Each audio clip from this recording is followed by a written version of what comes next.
नमस्कार दोस्तों, मेरे किसान भाइयों, किसान वीरों, मंडी भाव टुडे में आपका बहुत बहुत स्वागत है। दोस्तों, तारीख हो गई 7 जनवरी 2024। धान मंडियों की अपडेट लेकर आपके सामने आ गए हैं।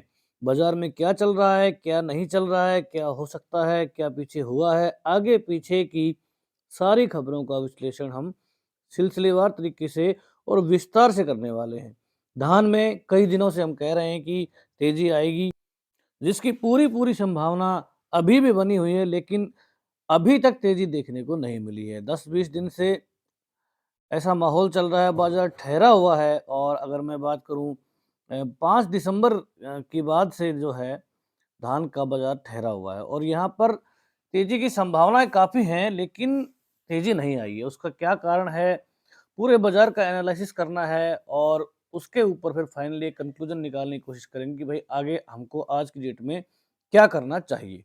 तो दोस्तों, शुरुआत करते हैं। शुरुआत करने से पहले छोटा सा रिक्वेस्ट जरूर है कि चैनल को एक बार सब्सक्राइब कर लें और वीडियो को शेयर मार दें, ताकि सभी किसान भाइयों तक ये जरूरी जानकारी पहुंच सके। दोस्तों, सबसे पहले मैं आपको ये बताना चाहूंगा कि एक 27 नवंबर बल्कि 24 नवंबर 2023 का वो दिन था जब धान के भाव 5,000 के आसपास गए थे। ठीक है।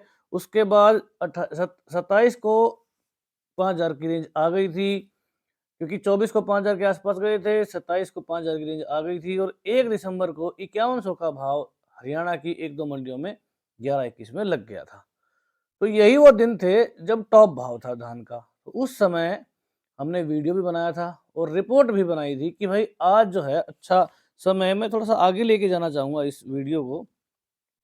अगर आप चाहें तो आप देख सकते हैं कि ये था वो थंबनेल जो हमने, इसमें मैं काफ़ी आपको जानकारी देने वाला हूँ, तो थोड़ा-सा आप, ये वो 2 लिंक थे जिनमें हमने वो रिपोर्ट डाली थी और ये ही था वो थंबनेल जिसमें हमने बताया था कि आज ही है बासमती धान बेचने का सबसे सही समय और बासमती चावल के भाव का क्या है इशारा, क्या नहीं है, पूरी बात हमने इस रिपोर्ट में बताई थी। तो ऐसे बहुत सारे किसान भाई जो ऐसा कह रहे हैं कि हमने जो है ऐसा कर दिया, वैसा कर दिया, हमारी वज़ह से नुकसान हो गया। तो अगर आपने उस दिन का वीडियो हमारा देखा था या उस दिन की हमारी रिपोर्ट पढ़ी होगी, तो हमने बिल्कुल साफ-साफ लिखा है। मैं आपको रिपोर्ट भी दिखाने वाला हूँ दोस्तों, अगर आप चाहें तो मैं आपको रिपोर्ट भी दिखा सकता हूँ और रिपोर्ट में हमने बिल्कुल साफ-साफ लिखा है कि आज जो है आपको धान, ये है वो रिपोर्ट, मैं आपको थोड़ा-सा दिखाना चाहूँगा इसको।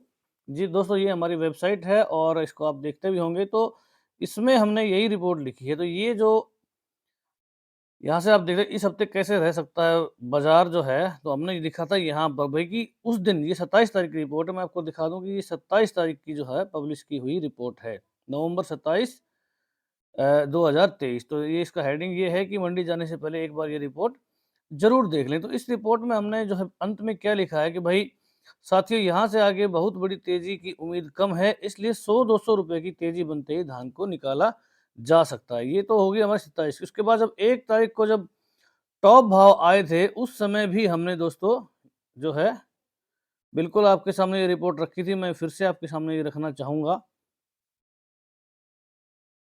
तो दोस्तों, दूसरी जो रिपोर्ट है वो है ये, मैं आपके सामने रखना चाहूँगा। 1 दिसंबर की ये रिपोर्ट है और यहाँ पर हमने बिल्कुल सटीक जानकारी दी थी। थोड़ा-सा शायद कुछ गड़बड़ यहाँ पे हुई है।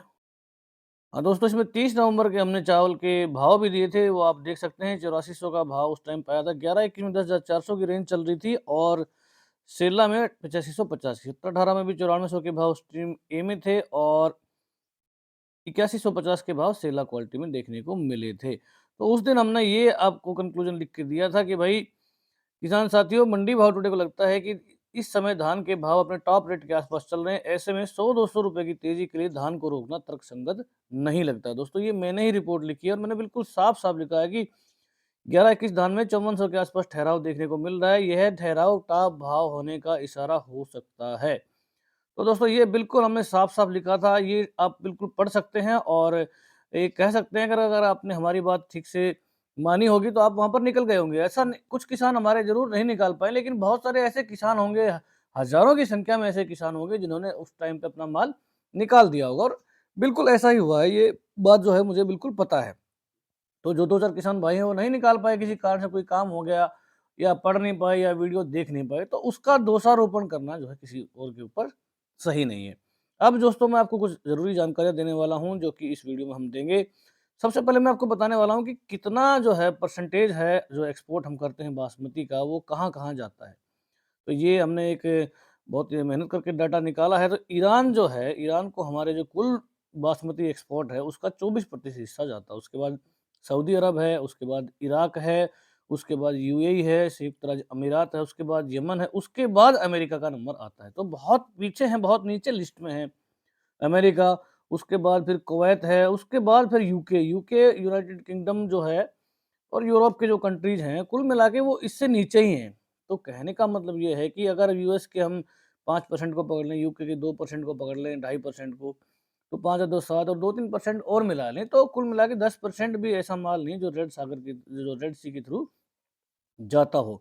तो ये एक और आपको डाटा दिखा रहा हूँ मैं, कितना जो एक्सपोर्ट हम करते हैं यूएस डॉलर में। ये है 2018 का डाटा है, 19 में हमने बहुत ज़बरदस्त एक्सपोर्ट किया था, उसके बाद 20 और 21 थोड़ा ठंडा रहा था, आपने देखा भी होगा धान के भाव पिटे थे 3800 के आसपास, लेकिन 2022 में फिर से जो है यहाँ पर अच्छा माहौल दिखा था। 3.53 बिलियन बिलियन डॉलर का हमने जो है एक्सपोर्ट किया था। तो जो ट्रेंड है बासमती के एक्सपोर्ट का वो लगभग समान है, और इस बार भी उम्मीद है जैसी डिमांड देखने को मिल रही है, गैर बासमती चावल का एक्सपोर्ट बैन है तो अच्छी ही डिमांड निकलेगी। अगर मिडल ईस्ट की बात करें, मिडल ईस्ट में हमारे देश वही आ गए जो पहले 4-5 नंबर पे थे, तो उनको हमने लगभग मंथली जो है, मंथली मैं इसको इसलिए दिखा रहा हूँ कि जनवरी, फरवरी, मार्च, मार्च के 3 महीने ऐसे हैं जिसमें ज़बरदस्त एक्सपोर्ट होता है, उसके बाद एक्सपोर्ट थोड़ा गिरता जाता है। तो अभी जनवरी, फरवरी, मार्च में जो एक्सपोर्ट जाएगा, वो बहुत ज़बरदस्त होने वाला है। 3 साल का थोड़ा-सा मैं आपको रुझान दिखा देता हूँ। ईरान जो है, ईरान 7.5 लाख उन्होंने 2021 में किया था इम्पोर्ट, उसके बाद लगभग 10 लाख के आसपास 2022 में किया था, और लगभग इतना ही 2023 में किया था। सऊदी अरब भी 10 लाख 2021 में किया था, उसके बाद 2022 में बहुत कम किया इन्होंने। यहाँ पर माल जो है पिटा था हमारा धान, आपको याद ही होगा 2021 में, और उसके बाद यहाँ पर आप देख सकते हैं फिर से 2022-23 में जो है 9 लाख के आसपास हुआ था। 9-9 18 लाख हमारा 2023 में हुआ है। दोनों कंट्री को अगर मिला दें, 18 लाख जो टन जो है हम बासमती एक्सपोर्ट कर पाएँ। बाकी और भी कंट्री हैं, इसमें मैं इसलिए दिखा रहा हूँ कि जो हमारे अमेरिका और यूके अगर इनको देख लें तो कुछ भी नहीं है दोस्तों। ये 1 लाख टन सारा ही है मिला के, तो 18 लाख टन के मुकाबले में तो ये बहुत कम है ना? अगर अमेरिका की बात करें, टोटल अगर सारे ईयू के कंट्रीज़ लगाए तब भी 1.5 लाख टन ही ये लोग लेते, तो बहुत कम है। ये 2 रिपोर्टें हैं जिनका हमने ज़िक्र किया था। ये हमारा वो थंबनेल है जो हमने फार्मार्ट पर भी डाला था, और अच्छी खासी रिपोर्ट हमने दी थी। कोई बात नहीं, अगर आप माल नहीं निकाल पाए हैं तो फिलहाल जो भाव है, अगर मैं आपको बता दूं कि जब टॉप भाव आए थे 5100 रुपये के आसपास के भाव तो टॉप थे, लेकिन जो आम भाव मिल रहे थे वो 4950 के आसपास ही मिल रहे थे मंडियों में। आज धान में 4750 के भाव हरियाणा में मिल रहे हैं, पंजाब में 4800 4850 की रेंज है। 4750 के तो आपको मिल जाएंगे लगभग सभी मंडियों में। 4800 4850 के भाव आज भी हैं, लेकिन वो ज़्यादातर मंडियों में नहीं है। तो 200 रुपये का यहाँ पर जो है नुकसान आपको आज आज की डेट में हो रहा है। तो ये हमने बताया था कि 200 रुपये का आपको रिस्क लेके चलना है, ठीक है? और ये रिस्क इसलिए लेके चलना है क्योंकि आप निकालना नहीं चाहते हैं। हमने तो कहा था भी कि निकाल दो, भाव ठीक चल रहा है, निकाल दो, लेकिन आपने नहीं निकाला, तो ये 200 रुपये का नुकसान आपको अगर आज आप माल निकाल दें तो हो सकता है। अब यहाँ से आगे क्या है? तो दोस्तों, क्योंकि कोई ऐसी बुरी खबर तो है नहीं जिसके आधार पर हम ये बताएं कि आगे मंदी आ रही है ना? 1-2 ऑर्डर अगर निकल गए, क्योंकि अभी तो 9-9 लाख टन के ऑर्डर आने हैं, ईरान से 9 लाख टन जाना है, सऊदी को 9 लाख टन जाना है ना? तो उनका अभी तक जो ऑर्डर आए हैं 20 से 30% के ही ऑर्डर देखने को मिले हैं। जितने भी हमारी बात हुई इंटरनेट पे, जितना भी हमने डाटा निकाला है, चाहे वो हमारी एपीडा की साइट हो या एरिया की साइट हो, है ना? तो कहने का मतलब ये है कि अभी ज़्यादा ऑर्डर नहीं आए हैं, और ये मारामारी मचेगी तो आगे ही मचेगी। अगर आप में धैर्य है तो यहाँ से आगे फिर आपको 100-200 का रिस्क और लेके चलना पड़ सकता है। ठीक है, अगर नहीं है तो आज की डेट में आप 200 का नुकसान लेके अपना माल निकाल भी सकते हैं। तो ये दोस्तों बिल्कुल आपको खुद ये निर्णय लेना है। क्वालिटी वाइज़ मैं बात कर रहा हूँ, मुझे ऐसा अभी भी ऐसा लग रहा है कि भई ये जो भाव है धान का स्टेबल भाव नहीं है। मैंने जो है बासमती धान को चावल बनाने की प्रक्रिया का भी पूरा अध्ययन किया है, और इसे देखते हुए जो चावल के भाव चल रहे हैं, अभी भी मिलिंग पड़ते अच्छे लग रहे हैं। अच्छे लगने का मतलब ये है कि मिलों को अभी भी नुकसान नहीं हो रहा है और बिल्कुल नुकसान नहीं हो रहा। 5,000 तक के भाव में तो नुकसान है ही नहीं। तो आपको भाव नहीं मिल रहा है तो भाव ज़बरदस्ती दिया नहीं जा रहा है। एक्सपोर्ट जो है 1509 ही $1100 में एक्सपोर्ट हो रहा है, तो ऐसी कंडीशन में जो है भाव बढ़ना चाहिए, लेकिन क्या कारण है वो अभी तक इतना पता नहीं चल पाया। जो जानकार हैं वो यही कह रहे हैं कि थोड़ा-सा ठहराव आएगा और उसके बाद भाव जो है फिर से आगे की तरफ चल सकते हैं। अगर आप में साहस है, धैर्य है तो रोक सकते हैं, नहीं है और रिस्क नहीं लेना चाहते हैं या रिस्क ले नहीं सकते हैं तो माल को यहाँ भी निकाला जा सकता है।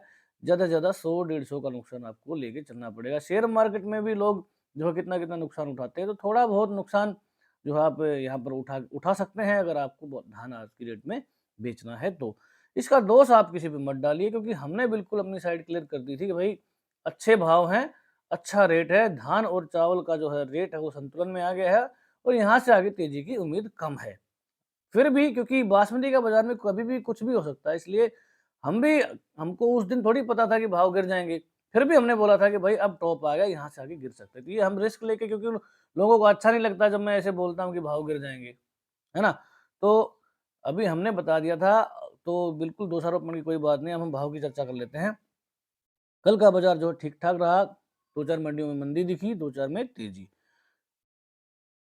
कोटकपूरा मंडी की बात करें, 11-21 कंबाइन के भाव 4850 के हैं, 1885 4600, 17 18 45 70, 1401 4510, 1886 4360 है, 1847 3900 है मलौट में, 1847 कंबाइन 3700 है, 17 18 कंबाइन 4325 टोहाना में, 1401 4200 माफ कीजिए 4720 है, 17 18 4575, 11-21 4675। सिरसा में PB1 बहुत मंदा हो गया दोस्तों, इसका थोड़ा-सा देखना पड़ेगा कि क्या इसका कारण है। 4335 का भाव लगा, ₹100 की यहाँ पर मंदी देखने को मिली। 1401 4750 है कैथल में, 70 18 4630 है। रतिया में 1401 4715, 1509 3955। हालाँकि यहाँ पर तेज़ी दिखी है। जुलाना में 17 18 4661 है, 11-21 4800। रानिया में 1401 4675, गोहाना में 4800 अभी भी मिल रहा है भाव। 70 18 बिक रहा है 4650। मुक्तसर में 1847 बिक रहा है।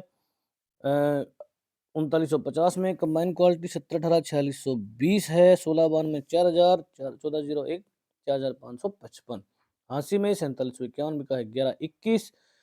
जींद में 17 18 बिका है 4650। उचाना में 17 18 4600 बिका है 11-21 4700। नजफगढ़ में 4751 के भाव 11-21 के। फतेहाबाद में 4835 बिका है 11-21। 1401 4770 है। 17 18 4700, 18 86 4650। PB1 4450, 1509 4065 है। 18 47 3985 यहाँ पर तेजी है। बूंदी मंडी में 17 18 4375 है। 17 18 आपको बता दूं कि ये भाव जो है कल शाम तक के हैं। आज संडे है और ज़्यादातर मंडियां बंद रहेंगी। 2-4 मंडियों के भाव आएंगे, उनको हम अपनी वेबसाइट पर डाल देंगे। 18 47 3850 का रेट यहाँ पर। 1509 3800 है। सुगंधा 3260। डबरा में 11-21 4350 है। 1509 3880 यहाँ पर मामूली तेजी देखने को मिली है। 17 18 कंबाइन हालांकि ढीला हुआ है, क्योंकि चावल का भाव थोड़ा सा गिरा है यहाँ पर ₹100 के आसपास। 4250 बिका है। 17 18 18 47 3900 है। सुगंधा 3200 खैर में। सरबती बिका 2751। सुगंधा के भाव 3200 3112 के हैं। 17 18 बिका है ₹4286 प्रति क्विंटल। 18 47 3701, 11-21 4350, 1401 4351, 1509 3765। एटा में 1509 3600, ताज 2850, सुगंधा 3100, सरबती 2600, 17 18 4200, 18 47 ₹3400 प्रति क्विंटल। पिपरिया मंडी की बात करें दोस्तों, MP यहाँ पर भाव 4250 के जो है 17 18 माफ कीजिएगा पूसा वन में देखने को मिल रहे हैं। MP की ज़्यादातर मंडियों में लगभग भाव 4251 और से लेके 4280 के बीच में PB1 के फिलहाल देखने को मिल रहे हैं। पिछले अगर 15 दिन में लगभग ₹200 तक भाव गिर गए हैं और मुझे लगता है कि अभी मिनिमम स्तर जो है धान का आ चुका है और यहाँ से आगे उठाव की पूरी संभावना दोस्तों बनी हुई है। तो दोस्तों आज की वीडियो में इतना ही। वीडियो देखने के लिए, चैनल को इतना प्यार देने के लिए आपका बहुत बहुत धन्यवाद। जय हिंद, जय भारत, जय जवान, जय किसान।